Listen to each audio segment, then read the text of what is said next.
مخصوص جانوروں کی نعمت کا قرآن مجید میں ذکر۔ سب سے پہلے ہم تمام آسمانی کتابوں میں سب سے زیادہ مقدس کتاب قرآن مجید کی چند آیات پیش کرتے ہیں تاکہ معلوم ہو جائے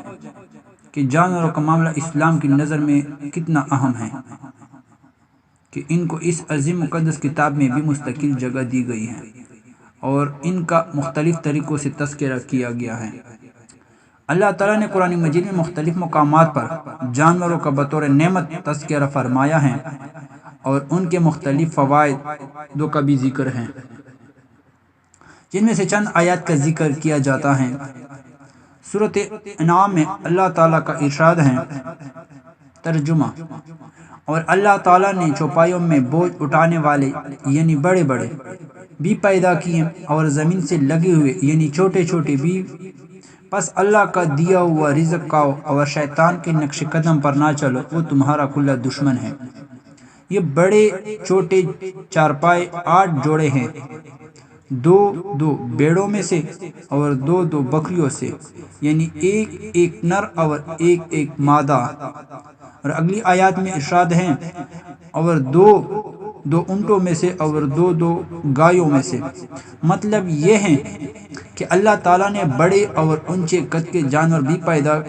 کیے ہیں جو وزن اٹھاتے ہیں، جیسا کہ بڑے اونٹ اور بڑے بیل اور بھینسیں، اور چھوٹے قد کے جانور بھی پیدا فرما دیے ہیں جو وزن نہیں اٹھا پاتے، جیسا کہ بکری، بھیڑ وغیرہ۔ ان 8 جوڑوں کا گوشت اللہ تعالیٰ نے انسان کے لیے حلال کر دیا ہے، اور مشرکین نے ان میں سے جو بعض قسمیں اپنی طرف سے حرام کر دیے رکھی تھی وہ بے بنیاد تھی۔ سورۃ زمر میں ارشاد ہے، ترجمہ: اور اللہ تعالیٰ نے نازل کیا تمہارے لیے چوپایوں میں سے 8 جوڑوں کو۔ ان 8 جوڑوں کا ذکر پہلے گزر چکا ہے، اور یہاں 8 جوڑے وہ ہیں جن کے ذریعے سے عید الاضحیٰ میں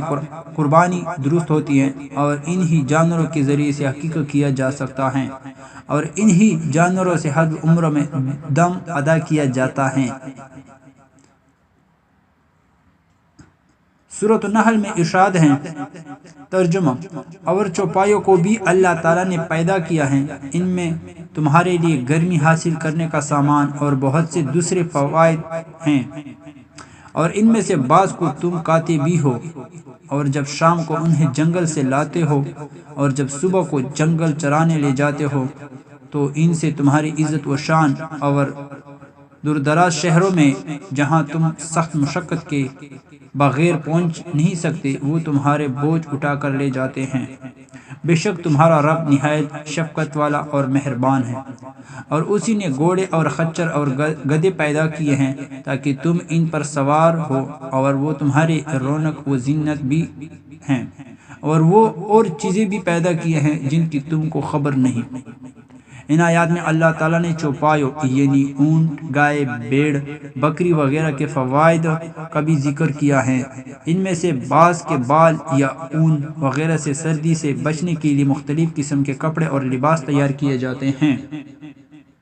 اس کے علاوہ اور بھی مختلف فوائد ہیں، مثلا ان کا دودھ پیا جاتا ہے، گھی، مکھن اور بہت سی روغنیات ان سے حاصل کی جاتی ہیں۔ ان کو ہل چلانے کے کام کیا جاتا ہے اور سامان لاد کر لایا جاتا ہے، اور ان کے ذریعے سے سفر کیا جاتا ہے، اور ان کے چمڑے سے مختلف عمدہ اور بیش قیمت سامان تیار کیے جاتے ہیں، اور ان کا مختلف طریقوں سے گوشت کھایا جاتا ہے، اور ان کے ذریعے سے رونق اور چہل پہل اور زینت کا سامان ہوتا ہے۔ ایک اور مقام پر ارشاد ہے، ترجمہ: اور تمہارے لیے چوپایوں میں بھی مقام عبرت و غور ہے کہ ان کے پیٹوں میں جو گوبر اور خون ہیں، ان کے درمیان سے ہم تم کو خالص دودھ پلاتے ہیں جو پینے والوں کے لیے خوشگوار ہے۔ یعنی اونٹ، گائے، بھینس وغیرہ جانور جو چارہ کھاتے ہیں وہ پیٹ میں جا کر 3 چیزوں کی طرف منتقل ہو جاتا ہے۔ اللہ تعالیٰ نے ان کے جسم کے اندرونی حصے میں ایسی مشین لگا دی ہیں جو غذا کے فاضل اجزاء کو تحلیل کر کے فضلہ گوبر و پیشاب کی شکل میں باہر پھینک دیتی ہیں، اور کچھ اجزاء کو خون بنا کر رگوں میں پھیلا دیتی ہیں جو ان کی حیات اور بقا کا سبب بنتا ہے، اور اللہ تعالیٰ انہی دو چیزیں خون اور گوبر کے درمیان میں ایک تیسری چیز دودھ کی شکل میں پیدا فرماتے ہیں جو نہایت پاک، طیب اور خوشگوار چیز ہے۔ اور ایک اور مقام پر ارشاد ہے، ترجمہ، اور اللہ ہی نے تمہارے لیے گھر کو رہنے کی جگہ بنایا، اور اللہ ہی نے چوپایوں کی کالوں سے تمہارے لیے گھر بنائے جن کو تم ہلکے دیکھ کر سفر اور حضر میں کام میں لاتے ہو، اور ان کی اون، پشم اور بالوں سے تم اسباب اور برتن کی چیزیں بناتے ہو جو مدت تک کام دیتی ہیں، یعنی اینٹ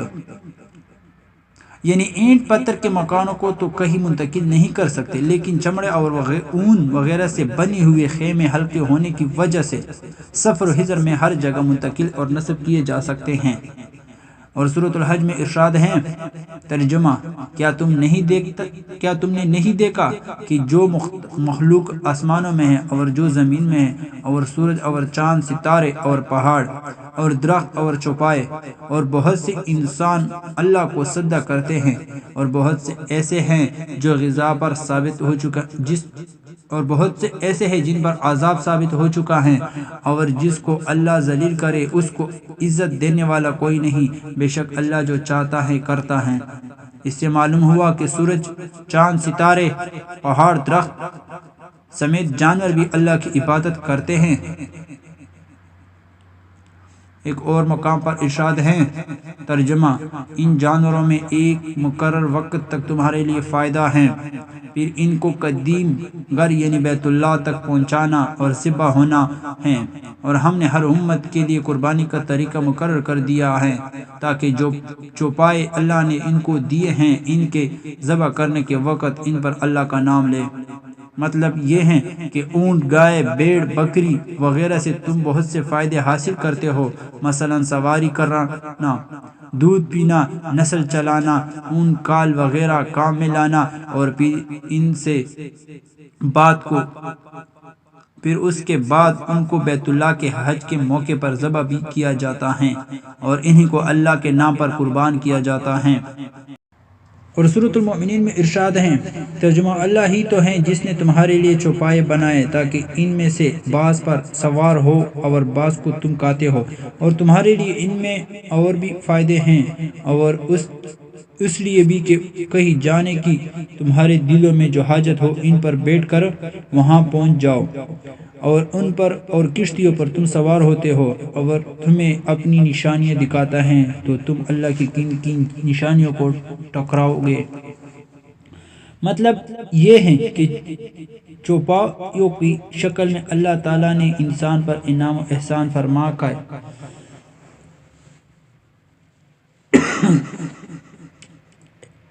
کہ انسانوں کے مختلف طریقوں سے کام آتے ہیں، سفر کرنے کے بھی اور کھانے کے بھی۔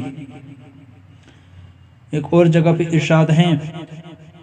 ترجمہ، اور جس نے تمام قسم کے حیوانات پیدا کیے ہیں اور تمہارے لیے کشتیاں اور چوپائے بنائے ہیں جن پر تم سوار ہوتے ہو تاکہ تم ان کی پیٹھ پر چڑھ بیٹھو، اور جب اس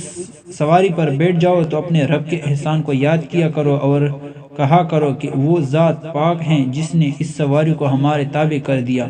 اور ہم میں طاقت نہ تھی کہ اس کو بس میں لا کر لیتے، اور ہم اپنے رب کی طرف لوٹ کر جانے والے ہیں۔ مطلب یہ ہے کہ اللہ تعالیٰ نے مختلف طرح کے جانور پیدا کیے اور انسانوں کی سواری کی خدمت گزاری کے لیے چوپایوں کو پیدا کیا، لہذا چوپایوں پر سوار ہونے کے وقت اللہ تعالیٰ کو یاد کرنا ضروری ہوا۔ اس آیات میں سواری پر سفر شروع کرنے کی دعا بھی بتلائی گئی ہے۔ اور سورۃ یاسین میں ارشاد ہے، ترجمہ، کیا یہ لوگ نہیں دیکھتے کہ ہم نے ان کے لیے خاص اپنے دست قدرت سے چوپائے مویشی پیدا کیے، پھر ان کے لوگ مالک بن گئے، اور ہم نے ان چوپایوں کو انسانوں کے تابع کر دیا، ان میں سے بعض تو ان کی سواریاں ہیں اور بعض کو کاتے ہیں، اور ان میں لوگوں کے لیے اور بھی فائدہ ہیں، جیسے جانوروں کی ہڈی، بال، کال سے مختلف فوائد، اور ان میں لوگوں کے پینے کی چیزیں بھی ہیں جیسے دودھ۔ تو کیا یہ لوگ شکر نہیں کرتے؟ معلوم ہوا کہ چوپایوں اور مویشیوں سے انسانوں کی بہت سی ضروریات اور فوائد وابستہ ہیں جن پر اللہ کا شکر واجب ہے۔ قرآن مجید میں اس قسم کے اور بھی آیات ہیں جن میں جانوروں کے فوائد اور ان سے عبرت و نصیحت پکڑنے کا مختلف طریقوں سے ذکر آیا ہے۔ ہم نے صرف نمونے کے طور پر چند آیات ذکر کی ہیں، جبکہ احادیث و روایات میں جانوروں کے حقوق و احکام کو بہت مفصل انداز میں ذکر کیا گیا ہے۔